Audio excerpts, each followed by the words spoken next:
live in a culture obsessed with performance, metrics, efficiency, output, results. These things matter, of course, but when they become the moral scaffolding of a team, something essential gets lost. We begin to value what people produce more than who they are, and that's when toxicity finds its foothold.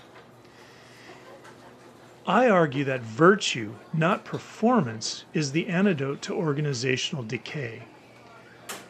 Virtue is what restores the harmony that toxic behavior disrupts. Virtue is what rehumanizes the workplace.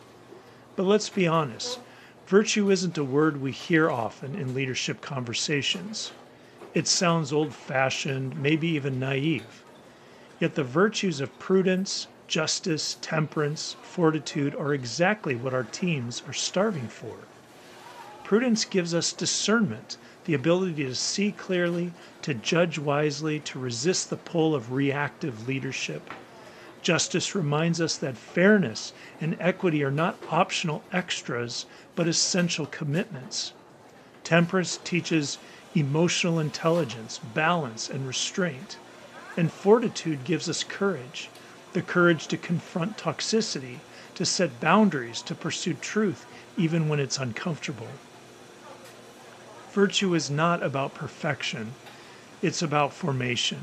It's about shaping the kind of people who can lead with wisdom rather than ego. So how do we cultivate virtue in our teams? We begin by recentering our values. Not the values printed on posters, but the values embodied in daily decisions.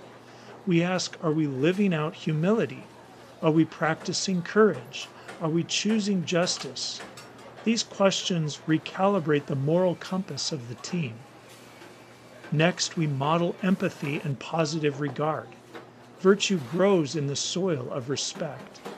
When leaders assume positive intent, when they listen deeply, when they create safety, they cultivate the conditions where virtue can flourish. We also need to celebrate virtue in action. When someone shows courage, name it. When someone practices humility, honor it. When someone chooses compassion over convenience, tell that story. These stories become the new myths that shape the culture of your team. And finally, we must create rhythms of reflection. Virtue requires self-awareness. It requires the willingness to say, I was wrong. I need to grow here. Teams that normalize confession and repair become teams that embody strength, not the brittle strength of ego, but the resilient strength of character. When virtue becomes the center of team life, toxicity loses its power. The cobra starves, and the team becomes a place where people experience honor, respect, laughter, trust, and joy.